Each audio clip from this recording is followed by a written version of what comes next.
Today I'm going to be showing y'all how to get this Brent Faiyaz filter using only your phone. I'm Dre and this is 3 Minute Thursday, where I have just 3 minutes to teach y'all whatever you want to learn. Today's filter is a remake of my most popular TikTok, which has gained over 2.4 million views and almost 380,000 likes. Crazy, I know. But y'all know the rules. Let's throw 3 minutes on the clock and get started.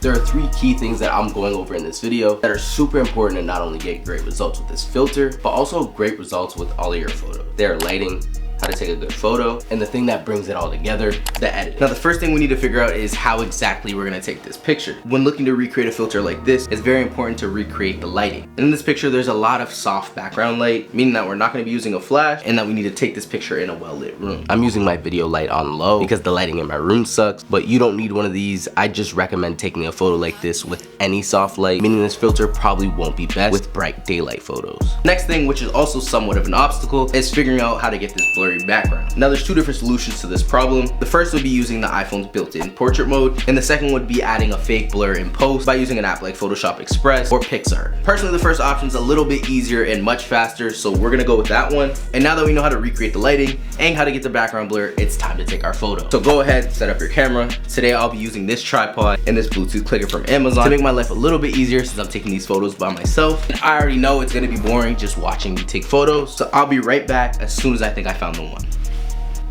And a quick little tip for anybody following on their iPhone: you tap your screen, a box will appear, which will allow you to control our exposure. So dragging up will make the photo brighter and dragging down will make it darker. Now my next process is going through all of these and finding my favorite one to go ahead and take it over to the edit. This is the picture that we're going with today. The app that I'll be doing this tutorial on is Adobe Lightroom Mobile, which is a fully free photo editing app and what I use to edit literally all of my photos. Once our app is open and our photo is imported, there's a whole bunch of tabs that might be confusing, but we're gonna wanna start in the light tab. And what I'm gonna do is go through each slider, just tweak the image by eye to try and get some similar lighting to our reference. And one thing that y'all should know if you're following along is that your settings shouldn't look exactly the same as mine. That's because there's no way we took our pictures in the same lighting conditions, so don't be alarmed if our sliders aren't exactly the same. All I ask you is to try your best in these first 2 tabs to maintain a similar look. Next, we're gonna head into the curves, where we will be making this almost S shape. This just creates a lot more contrast and pop to our image. So for the next tab, we're moving over to the color section. There aren't much changes that I'd like to make in this tab, except for raising our vibrance a bit so that blue in the background pops. Now our next 2 tabs are very extensive and have a lot of different settings. So instead of going through each one, I'm gonna throw up this screenshot, go ahead and pause it. And as for the final touches and my personal favorite part, we're only gonna tweak a key few sliders, which will make our iPhone picture look like it was shot on film. And that is grain, roughness, and size. Go ahead and get similar settings to mine, and like that, you've done it.